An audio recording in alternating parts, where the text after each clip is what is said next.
Today, we share with you our conversation with Chris Corbould, who we had the honor of speaking with in person at the 007 Science Inventing the World of James Bond exhibit at the Museum of Science and Industry in Chicago at the press tour. Well, there are some magicians that are really good at special effects, and Chris Corbould is one of the best of them. Chris is great. He's worked on visual effects on 15 of the James Bond movies, many in a supervisory role. He's worked on Star Wars, the Dark Knight Trilogy, Superman, Inception, which got him an Academy Award, and many others. I mean, he's had an unbelievable career, and we got to talk to him. Yeah. All right. This is Dan. And Tom. Of SpyMovieNavigator.com and our show, Cracking the Code of Spy Movies. Your spy movie team bringing you the best coverage of spy movies in the world for almost 5 years. All right, let's take a listen to what Chris had to say. It is our pleasure to talk to you, and I want to just start off with a compliment. The speech you gave in your acceptance speech at the Academy Award, I love the fact that you started off talking about your team, where they were, and because so many times people on stage don't do that. And the Oscar goes to Inception. Paul Franklin, Chris Corbould, Andrew Lockley, and Peter Beck. Hi, I just want to share this with my amazing special effects teams in Los Angeles, Canada, France, Morocco, and my great crew in the UK, and also to their families for their support, especially my wife Lynn and the kids. Great, thank you. So talk a little bit about the team. The team is what makes me look good, really. You know, ever since GoldenEye, I've had like a core team of about 40 guys. You know, and then we bring other specialists and other troops in, and we need more. You know, towards sort of like the second part of my career, you know, we were running at 100 crew most of the time. You know, especially on Bond films, where you could be preparing in 3 or 4 different countries. You were preparing in the States, in London. You had vehicles possibly in the workshop that you were putting gadgets on. You know, so it was logistically, it was fairly quite difficult at times. But you know, we all pitch in. I had a great set of guys who I delegate them to, and then they run with it. So teamwork is what it's all about, really. Teamwork and collaboration. Right, so it's collaboration with the team doing the special effects, but you're also collaborating with the director and the writers, because I remember hearing you talk about in GoldenEye how that tank scene wasn't supposed to be a tank scene. No, exactly, yeah. I mean, I got called in to see Martin Campbell and Barbara Broccoli and Michael Wilson. They said to me, Chris, we're really worried about this motorcycle chase. You know, how can we make it better? I said, well, get rid of it. It's, you know, there's been 3 or 4 great motorcycle chases in the last 2 years. And they said, well, what can we do different? I said, well, James Bond starts that whole sequence in a military car park. Why didn't you just steal a tank? And they looked at me and said, yeah, great idea, but surely a car can outrun a tank. So I said, yeah, but a tank can take shortcuts, like through buildings. So I think we can, you know, you have to have a logic, work out a logic in your, you know, if it's too outrageous, then the audience are not going to buy it. But I think we sold it just right, that yeah, the car could go around the block, but actually the tank just went straight into the middle of it. Right. So I firmly believe there has to be a logic to everything you do. Well, and I appreciated it because I'm kind of tired of seeing motorcycle chases. So it was a great thing. Now, when you do a scene like that, most of that's done in studio. You know, you had a team go out and shoot some stuff from St. Petersburg. Yeah. Obviously, you didn't run a tank into the St. Petersburg post office like you did. So how do you decide what's going to be practical, what you can do on location, what you can do that you have to do in the studio, and when do you bring miniatures in? I think certainly on Bond and working with Chris Nolan, we've always strived, and that's I think why I gravitated towards the Bond films and Chris, is that both entities always want to try and do as much in camera for real as possible, which works for me. And Chris and Barbara and Michael and Cubby gave me the encouragement, the confidence and the resources to do that, you know, which is not the case very often these days. So as far as what do we do, full size and miniature, well, it might have been a miniature tank in the tunnel at the end where he fires out and hits the train, but the rest of it was all I had to buy the tanks, and I bought the tanks in England. I had to go around. I bought 3 T-54 tanks, Russian T-54 tanks that we modified and made them look like T-70 tanks, I think. But And the other thing that we did was that we bought an armoured car, which is a lot lighter. I mean, the tanks are 30 tons or something. We bought an armoured car, which was just 6 or 7 tons, and then we fitted dummy tracks to it. So we were worried that when we got out to St. Petersburg, the tracks were going to tear up all the ground. Right. So we had that option as a backup. But I never forget, the tanks were on their way out to Russia, and I had a panicky call from down at the docks. And a very panicky shipping guy said, "Chris, we've got a problem." I said, "Well, what's the problem?" He said, "Well, one of the tanks is still live, meaning that it could still fire a shell. So it's strictly forbidden." So I had to send 2 guys down there with a big billet of steel and get a guy from the Birmingham Proof House who licenses all the guns to go down and witness them welding this big billet of steel up the barrel. And then he gave a certificate to say it was deactivated. But they're little curveballs that always catch you out. I never even thought about whether it could still fire a shell or not. Okay, so now another scene that you did that you didn't do miniatures, again, I was surprised you didn't, was the train crash in Skyfall where it comes down into the subway. Yeah. I mean, I know you had to build 2 train cars. Yeah. How much lighter were they than the real thing? They were considerably lighter. I tell you the backstory to that was that I was out in Los Angeles finishing off Dark Knight Rises, and I had a call from Sam Mendes. And Sam said, "Look, Chris, I've got this great underground foot chase, through the undergrounds of London." He said, "But I need one jaw-dropping moment." And I thought, well, let me think about it. And, that night you sit down and your cogs start turning in your head. And I came up with they're underground, tube trains are underground. Why, let's blow a hole in it and one brings one of it off its rails. And I pitched that to Sam the next day and he loved it. But and then I forgot about it really because I had another month to go on out in LA. And then I got back to London and I sat down with my team of engineers and one of them said to me, "Chris, what planet were you on when you thought that one up?" I said, "Well, we'll just go and get 2 out of service carriages and we can hang them and do the shot." And this, "Chris, they are 70 tons each." Okay, all right, well, we'll make our own. And the ones we made were 5 ton. Okay. So there was a big difference. And then the next question, I said, "Well, how long are these things?" And they said, "Well, they're 80 foot long." So, okay.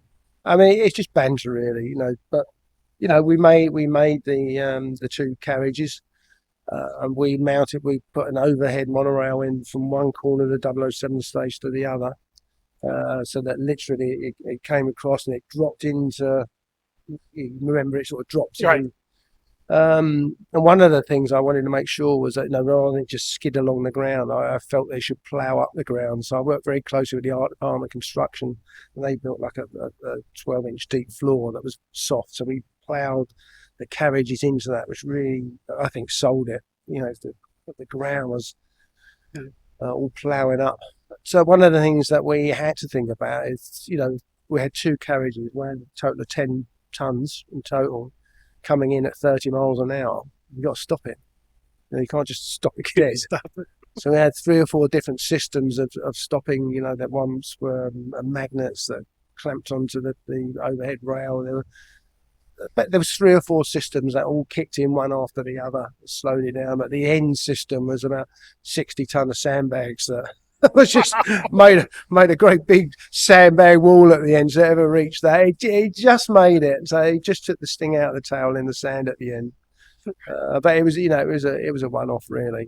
Right. So you also like to do, you're saying, taking this big thing, plow it in. You also like to do explosions, and you do some pretty big explosions. Yeah, I don't. To say I like doing explosions is not true. I have to do it. Well, I had to do explosions because it was part of the job. But there's so much testing involved. The explosion that we did out in Morocco on the Spectre, was huge. Right. And, you're in Guinness Book of World Records for that one, and then you usurped it. So. Yes, yeah. I mean, those Guinness Book of Records give me nothing but grief because I knew that it wasn't my instigation. It was the production that jumped on it and said, let's go to Guinness Book of Records. But I had so many people ringing me up saying, I did a bigger one than that. I did a bigger one than that. So, it was a bit of a millstone around my neck, really. Just Okay. keep explaining. And I said, "Look, I don't care. I don't really need a Guinness Book of Records. It doesn't put any more money in my bank account." It was just a bit of fun, really. But, I think the interesting thing about the one we did out in Morocco was that there was something like 300 different explosions that made up that big explosion.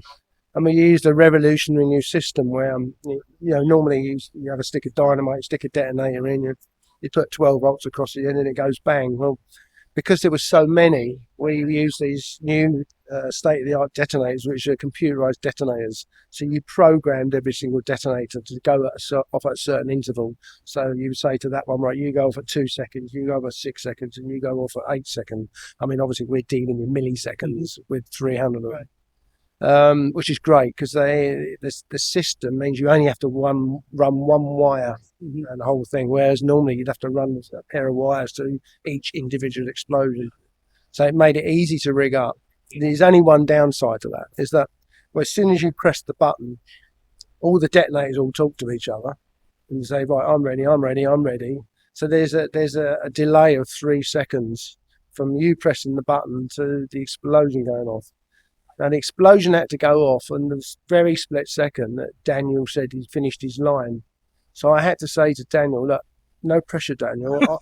I've got to press this 3 seconds before you finish your line. So don't mess your line up. Yeah, this is one take. Yeah. And he said, oh, you're shitting me, Chris. I said, no, I'm serious. But, yeah, we did loads of tests, you know, and listen, he could get one line right, and it was great. I mean, they were the only cameras we had on it. That, with Daniel and Leia in foreground, 2 cameras looking past them, between them. Right.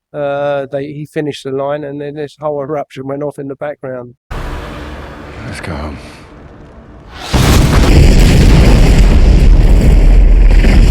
I mean, the great thing with that explosion, we were in the middle of the desert, because historically, big explosions and glass don't go together really well. Well, Thunderball, right? I mean, Yeah. when they blew up Largo's boat. Yeah. Right. So there was no glass in sight that we had to worry about breaking. okay, now let's fast forward to No Time to Die, and not talk about the explosion. I want to talk about the donut scene, because what you were just describing in terms of being able to wire those explosions, is that kind of the same technique you did for the things on the walls? No, we didn't use that system there, and I tell you for why. We had to make sure they had a camera that looked along the side of the car, and if you remember, there were the shells were being ejected out the side of them, and because they got that camera, we had to make sure that the squibs went off exactly when they were pointed at them. Right. So we devised a system where we divided it all up into 8 parts, and we had a separate firing box for each part. And then we would measure the amount of time. We had to get him up to speed going around, and then we would measure the total revolution. Okay. And then we divided that amount of time between those 8 boxes, which all had timers on. So that quadrant there, we knew that it had to take, let's say, 2 seconds to get from there to there. So we put all those squibs that were lined up with that dialed into the 2-second timer on the firing boxes. Okay. So, because it would look strange if, he's pointing over there, the squibs are going off over there, over there. Right. So it took a little bit of time to work out, but it worked really well in the end. Well, that's really cool. Now, these are big, big effects. Did you work on that cello case? I did, yeah. Can we go over there? Yeah. I was part of the team that actually made this. Okay, so Chris, we're standing in front of the cello case, right, from the Living Daylights, and this is one of my favorite James Bond gadgets ever, because it's such a practical device that has, when you look at it, there's no way this is a gadget. Glad I insisted you brought that cello. And you guys turned it into a gadget. Can you talk a little bit about how you did that and what made you think of it? I think it was John Glenn's idea initially about the cello case, and it doesn't look like we're going a straight line. So we had to work on how do we get in a straight line, how do we steer it. And it's really very basic. You'll notice that there's 2 handles there and there, which literally you pull it up, it digs a little arm into the snow, and that takes you that way. And if you pull this one up, it takes you that way. But I don't think Miriam DeBow was that impressed with this little sequence. It was the most uncomfortable ride. And, we were putting squibs all down each side of them as they're going down. But, I amazed at some of these ski guys. We had a cameraman skiing down backwards with a camera between his legs. These two acting.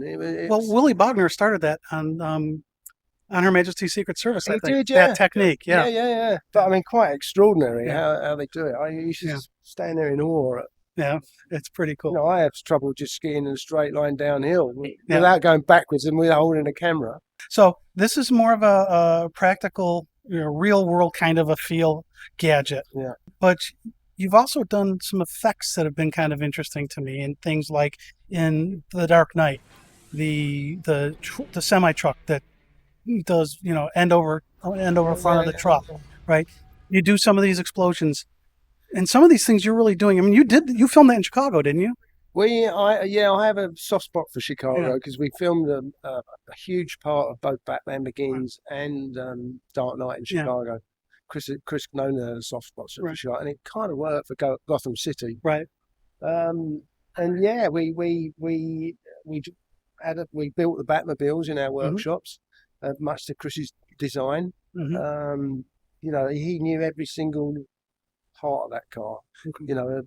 I never knew there were so many different shades of black. Him and Nathan Crowley were in there one day looking at 8 different blacks, and I said to my guys, "What are they looking at? It's black."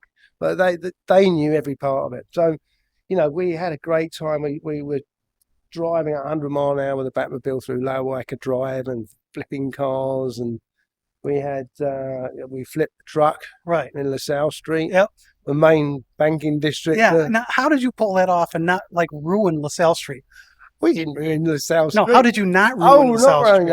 I tell you what happened. I mean, I wasn't convinced that we could do that, and I kept leaving it, and it wasn't going away because sometimes you spend a lot of time losing sleep about how to do it, and then they write it out of the script. So I sort of tend to leave everything till nearly the last moment. But it wasn't going away, so I had the sort of design of the truck, and I thought, that's big. So the first thing I did, I went to Chris and said, "Look, any chance we can make it, not an 18-wheeler, maybe a 14-wheeler?" And he said, "Nah, it won't look as good." So okay. So I kept thinking about it.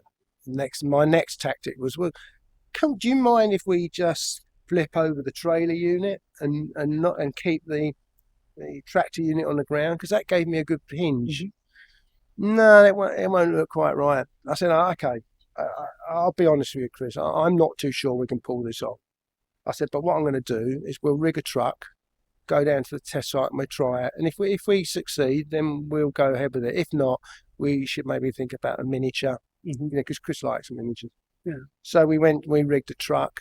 I have 2 great guys called Dick and Lou. They're specialists at all this sort of thing. Cannons coming out. We rigged the tractor unit with so much steel in there to protect the driver. He was probably the safest person in the city that we did that. But and we went down there. We loaded up the big nitrogen cannon. I mean, it was a great big ram like that fired into the ground with thousands of pounds of nitrogen behind it. We cleared the site, started the guy off. Stunt guy drove down the test site, pressed the button, and it just sailed over.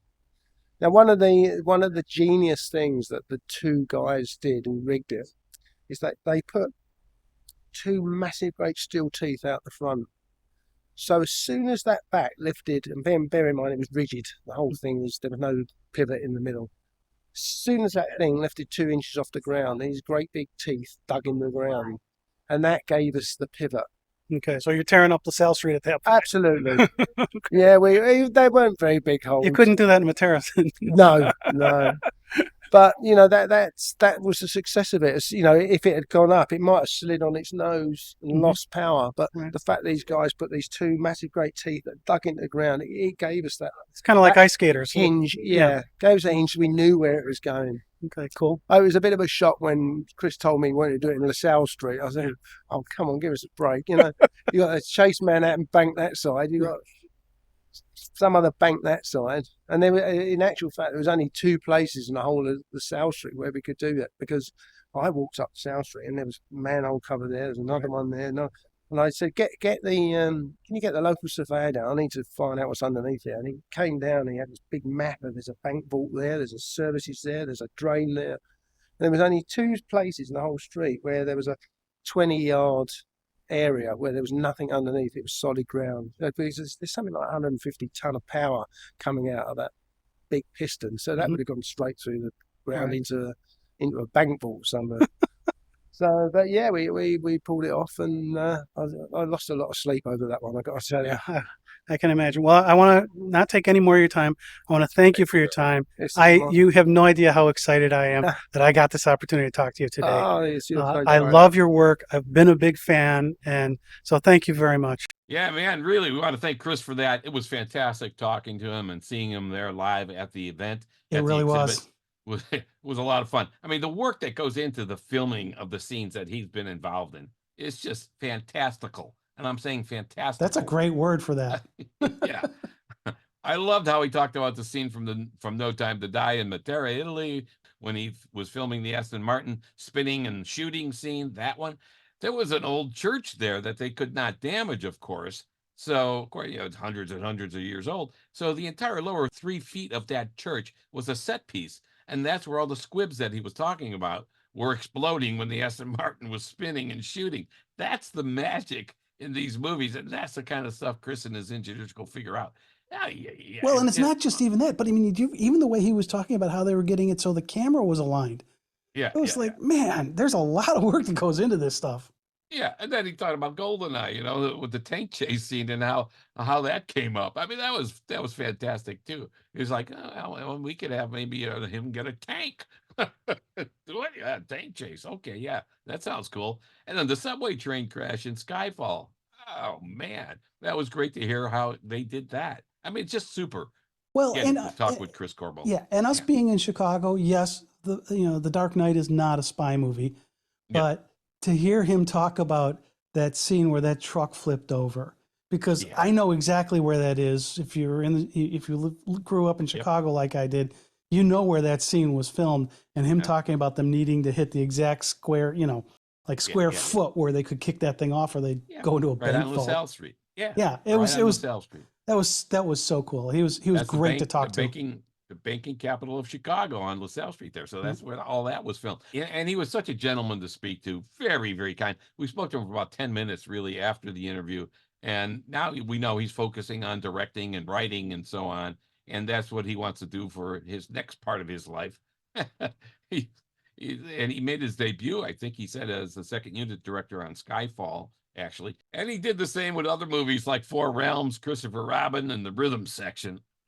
The guy's unbelievable. He flew in from England for this event. And again, we were honored to speak with him.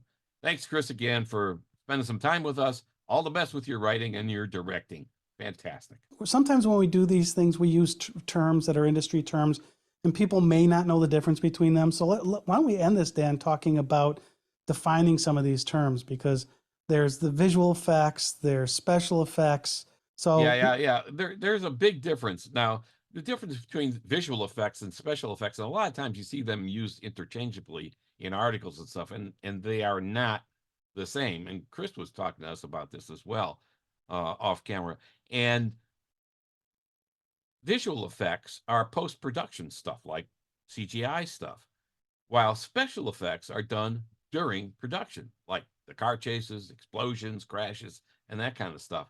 So there's a big difference, and the kind of stuff you're doing in filming, while you're filming the visual effects, that's what Chris is focused on, and that's where the engineering comes into place. That's where all the stuff he was talking about in the interview comes into play.